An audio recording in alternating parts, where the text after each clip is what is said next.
Islam. Apa itu Islam? Secara bahasa, Islam itu punya beberapa arti. Kalau kita ambil pengertian leksikal, kamus, pengertian bahasa. Jadi, di dalam pembelajaran itu, definisi selalu dibagi dua. Pengertian selalu terbagi dua. Ada pengertian umum kebahasaan, ada pengertian khusus sesuai istilah yang tengah dikaji. Ya, jadi ada pengertian bahasa, ada pengertian istilah. Istilah itu kemana bahasa ini akan diarahkan. Bisa secara bahasa banyak. Dapat, mampu, bisa racun, banyak. Tapi ketika diberikan istilah, kemana istilah itu akan disematkan?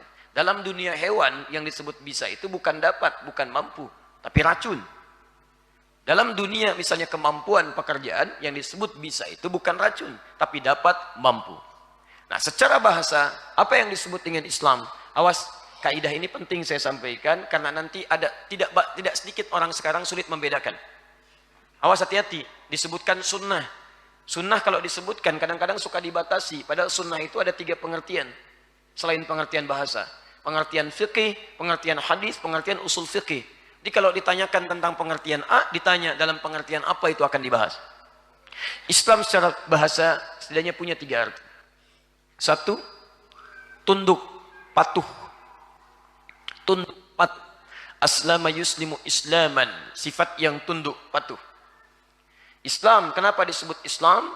Orangnya disebut Muslim, karena seseorang kalau sudah masuk Islam, maka dia berikrar untuk patuh dan tunduk pada ketentuan Allah Subhanahu wa Ta'ala.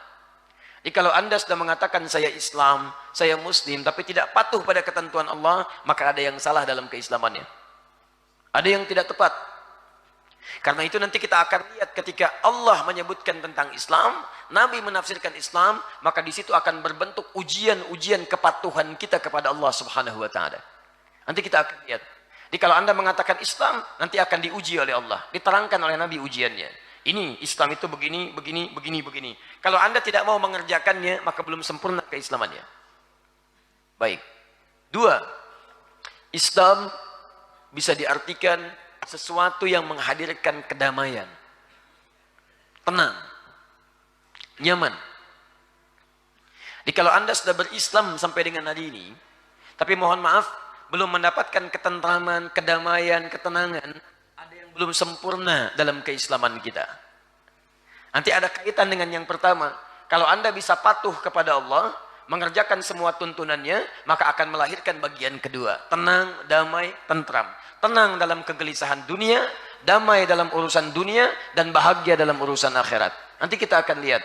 Jadi kalau Anda belum bisa mendapatkan ketenangan, kedamaian, kenyamanan, mungkin kepatuhan kita kepada Allah itu yang kurang.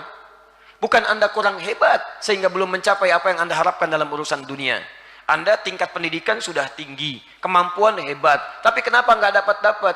Mungkin bukan karena kurang hebat, Anda kurang patuh dengan Allah. Yang punya rizki kan Allah, yang punya kemudahan Allah, yang punya kenyamanan Allah, yang punya ketenangan Allah. Barangkali Anda kurang dekat dengan Allah, bukan karena Anda kurang hebat. Yang lain bisa, Anda tidak. Padahal sekolah di tempat yang sama, makan juga makannya sama, nasi pakai rendang yang sama, semua sama. Kenapa nggak Anda bisa raih? Nanti kita akan lihat. 2, 3. Islam, tunduk, patuh. Kedua, tenang, damai. Yang ketiga,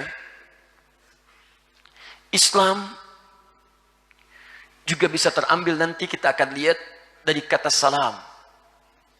Kebahagiaan tertinggi yang diraih. Kebahagiaan tertinggi yang diraih. Jaminan kebahagiaan.